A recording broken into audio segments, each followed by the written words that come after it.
मोदी साहब ने कहा कल के कोई भी टेरर एक्टिविटी हुई तो that would be considered as an act of war, तो ये तो फिर ऐसे ही हो सकता है जिस तरह से उन्होंने पुलवामा का किया, फॉल्स फ्लैग ऑपरेशन करके कोई रीजन बना के, और वो पाकिस्तान पे अटैक कर सकते हैं। एक नया डॉक्ट्राइन उन्होंने दे दिया हुआ है वॉर के लिए। इसके अलावा मजीद कौन से अहम फैक्टर्स हैं जिनसे आपको लगता है कि सीज फायर की खिलाफ वर्जी हो सकती है? देखिए, इसी तरह से फॉल्स फ्लैग ऑपरेशन कोई कर लेंगे, पहलगाम का जिस तरह से इन्होंने ड्रामा किया। अभी एक दो दिन से वो फेक न्यूज फैलाते रहते हैं कि कोई ड्रोन्स फलां जगह पे फिर रहे हैं, फलां जगह पे फिर रहे हैं, सेंसेशनलिज्म फैलाते चले जा रहे हैं इंडियन मीडिया भी। तो इसी तरह का कुछ ना कुछ करेंगे।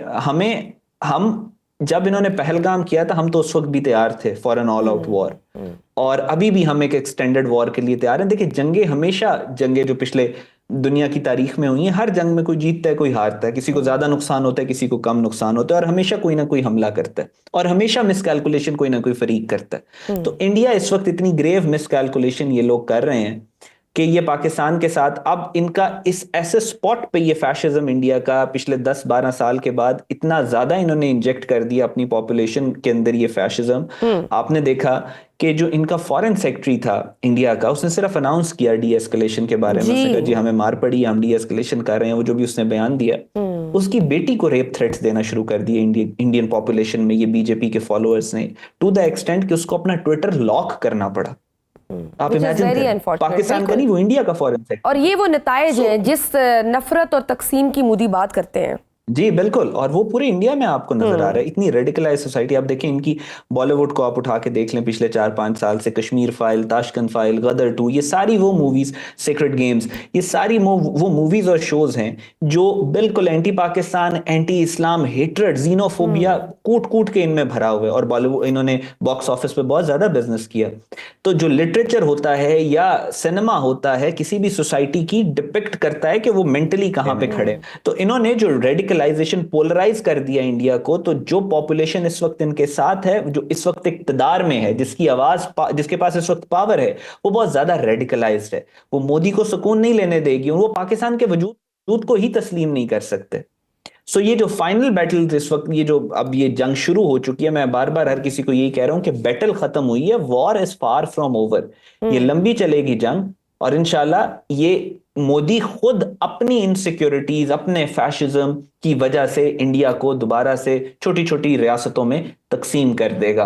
ये जहां पाकिस्तान के ऊपर हमले की बात कर रहे हैं, ये इतना ज्यादा पाकिस्तान के ऊपर इनकी तवज्जो आ रही है कि ये नहीं देख सक रहे कि खालिस्तान के अंदर बहुत शदीद बगावत और आज़ादी की तहरीक बहुत जान पकड़ चुकी है। ये नहीं देख रहे कि 7 सिस्टर स्टेट्स इस वक्त आज़ाद होने के लिए फिर रहे हैं। ये नहीं देख रहे कि मणिपुर के अंदर क्या आज 12वां या 13वां दिन है 7 सिस्टर स्टेट्स के अंदर अनडिक्लेयर्ड कर्फ्यू है, और वहां से जो रिपोर्ट्स आ रही हैं, वहां पे चीजों की कीमतें इतनी ज्यादा बढ़ गई हैं कि वो लोग जो हैं वो भी इंडिया से आजादी की इस वक्त बात कर रहे हैं, पिसे हुए हैं वो लोग। और वहां पे जो आर्म्ड फ्रीडम स्ट्रगल है वो बहुत तेजी से जान पकड़ी। इंडियन आर्मी को वहां पे बहुत ज्यादा लॉसेस हो रहे हैं। कश्मीर की जो इंडिजिनस फ्रीडम स्ट्रगल है उसको इन्होंने दोबारा से एक्टिव कर, पूरे इंडिया के अंदर इस वक्त मार्क्सिस्ट माओइस्ट मूवमेंट जो है वो बहुत तेजी से बढ़ रही है। बिल्कुल, तकरीबन कोई 53 फ्रीडम बिल्कुल तहरीकें चल रही हैं मोदी के खिलाफ, और बहुत सारे चैलेंजेस हैं मोदी के अंदर, भारत के अंदर मोदी के लिए। कल नरेंद्र मोदी ने कौम से जो खिताब किया वो भी एक हारे हुए शख्स का खिताब मालूम हो रहा था। उनके पास अपनी कौम को मुतमईन करने के लिए कोई ठोस शवायद और कामयाबी की अदना सी मिसाल भी मौजूद नहीं थी। तो आपको क्या लगता है ये चैलेंजेस जिनका भी आपने जिक्र किया, जो भारत के अंदर मोदी को सामना करना पड़ा है, और जो दूसरा एक एक्सट्रीम वर्जन है जो कि वो प्रेशराइज कर रहे हैं मोदी को कि वो कोई ना कोई फिर कोई मिस एडवेंचर करें, आपको लगता है इन दोनों में से कौन से हावी आ सकते हैं चैलेंजेस? देखिए, इनका जो थॉट प्रोसेस है ना इंडियंस का, इंडियन स्पेशली जो थिंकिंग मशीनरी है, जो पॉलिसी मेकर्स हैं, उनका थॉट प्रोसेस ये है, और हर तरह के फैशिस्ट का ऐसे ही होता है, ये कि इनको ये लगता है कि जो इंटरनल टर्मोइल है, जो इंटरनल केओस है, जो इंटरनल फिक्शन है, जो इंटरनल फ्रीडम स्ट्रगल्स हैं, मैं थोड़ा सा यहाँ पे कहना चाहूंगा कि 120 प्लस आर्म्ड फ्रीडम स्ट्रगल्स हैं इंडिया में, 120 जो रिकग्नाइज्ड हैं। और इनको ये लगता है कि उस सारे जो फ्रीडम स्ट्रगल्स हैं, जो अंदर केओस है, उससे बचने का एक तरीका ये है कि हम अपनी अटेंशन जो है आउटवर्ड एक एनिमी फिगर क्रिएट करें और उसकी तरफ हम चैनल कर दें। तो इंडिया के अंदर जो है वो अमन और सुकून हो जाएगा और ये फ्रीडम स्ट्रगल्स खुद खत्म हो जाएंगी, विच इज सुसाइडल। ये खुदकुश एक सोच है इंडिया की कि इनको ये लगता है कि ये अपने इंटरनल टर्मोइल और इंटरनल कॉन्फ्लिक्ट से डिफ्लेक्ट कर सकते हैं। अब ऐसा नहीं होगा। अगर ये वो रॉ के डॉक्यूमेंट में भी क्लियरली लिखा था कि अगर ये जंग एक्सपैंड कर गई, एक्सटेंड कर गई, प्रोट्रैक्टेड वॉर हो गई, तो 12 से 15 दिनों के अंदर हमें बहुत शदीद नुकसान होना शुरू हो जाएंगे पीछे मुल्क के अंदर। और उन्होंने लिखा हुआ था कि नागालैंड और सेवन सिस्टर स्टेट्स और खालिस्तान और इवन कश्मीर के अंदर जो हमारे इंफ्रास्ट्रक्चर हैं वो सेव नहीं रहेंगे। हमारे खिलाफ बहुत ज्यादा सेंटिमेंट है। बिल्कुल। गुज़िश्ता साल बांग्लादेश में जैसे शेख हसीना वाजिद की रजीम तब्दील हुई, क्या इंडिया में भी मोदी रजीम तब्दील हो सकती है? जी बिल्कुल हो सकती है। इट इज हाई प्रोबेबिलिटी कि ये होगा। लेकिन बांग्लादेश के अंदर मोदी की जो हसीना वाजिद की रजीम चेंज होकर एक बिल्कुल ऑपोजिट रजीम आई। इंडिया के अंदर अगर मोदी को चेंज करते हैं, जो उनका पॉलिटिकल स्ट्रक्चर इस वक्त है, जो जियो पॉलिटिकल सोशल और इनका जो इकोनॉमिक फैब्रिक इंडियन सोसाइटी का इस वक्त इन प्लेस है, उस सिचुएशन के अंदर अगर मोदी को चेंज किया तो योगी या योगी जैसा ही कोई आएगा। कोई फैशिस्ट ही आएगा जो मोदी से भी ज्यादा बड़ा फैशिस्ट होगा। कोई बुचर ही आएगा।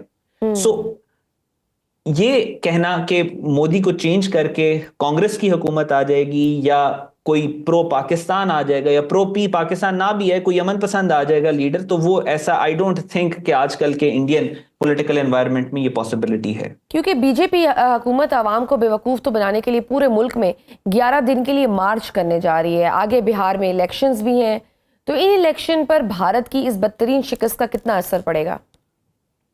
ये बहुत ज्यादा असर पड़ेगा। बिहार के इलेक्शंस पे बहुत ज्यादा असर पड़ेगा। बीजेपी का ग्राफ बहुत ज्यादा गिर गया है, मोदी का ग्राफ बहुत ज्यादा गिर गया है। जो इन्होंने पिछले 10-12 साल से अपने फॉलोअर्स को फीड किया, जो नफरत फीड की, अब वो इनको वापस आके बाइटिंग देम बैक। जो मीडिया इन्होंने खुद क्रिएट किया, अर्नाब गोस्वामी, उसने इतना ज्यादा ओवर कमिट कर दिया कि अब आवाम ढूंढ रही है कि वो जो वादे और सारे तुम करते रहे हो इतने सालों से हमारे साथ, वो तुमने पूरे नहीं किया। और जब पाकिस्तान से मार पड़ी तो तुम 2-2, 3-3 घंटे के अंदर तुम्हारी आर्मी और एयरफोर्स बिल्कुल तबाह होकर रह गई। जाहिर है ये सारे क्वेश्चंस वो पूछेंगे। आपने देखा उनके जो आर्मी ऑफिशियल्स की प्रेस कॉन्फ्रेंस थी, उसमें किस तरीके से उन्होंने कहा जी हमारा बहुत ज्यादा नुकसान हुआ है, हम नुकसान होता है जंगों के अंदर, लेकिन हम अभी डिक्लेयर नहीं करेंगे क्योंकि उससे पाकिस्तान को फायदा होगा। और पाकिस्तानी जी, और यहाँ पे पाकिस्तानी सबूत दिखा रहे हैं कि हमने तुम्हारा ये कुछ। तो जाहिर है उनका ग्राफ जो है वो बहुत तेजी से गिरा है और यही चीज इनको परेशान कर रही है बहुत ज्यादा। ठीक। अगर मुज़ाकरात की हम बात करें तो आपको क्या लगता है कब तक बाकायदा पाकिस्तान और भारत के दरमियान मुज़ाकरात शुरू होंगे? देखिए अभी ऑनगोइंग फ्लूइड सिचुएशन है। अभी कुछ कंफर्म नहीं किया जा सकता कि क्या हालात हो गए। घंटे घंटे के हिसाब से सिचुएशन बिल्कुल चेंज हो रही है और पिछले 12 दिनों से बहुत फ्लूइड सिचुएशन रही है। अभी ऑनगोइंग प्रोसेस है। देखें मुज़ाकरात कब शुरू होंगे। पाकिस्तान की कुछ लेजिटिमेट शराइत हैं। जाहिर है पाकिस्तान तो एक रेजोल्यूशन चाहता है बहुत सारे कॉन्फ्लिक्ट्स की, और इंडिया हमेशा से अवॉइड करता रहा नेगोशिएशंस को और टेबल पे आके टॉक करने को। जाहिर है अभी देखें क्या बनता है। पाकिस्तान ने अपनी शराइत रखी हैं, इंडिया ने अपनी, वही जो इनकी शराइत होती है एक बिल्कुल एक रियलिटी से दूर, इस तरह की शराइत के जिससे वाज़े नजर आता है कि ये नेगोशिएशंस करना ही नहीं चाहते, डिप्लोमेटिकली चीज को हैंडल करना ही नहीं चाहते।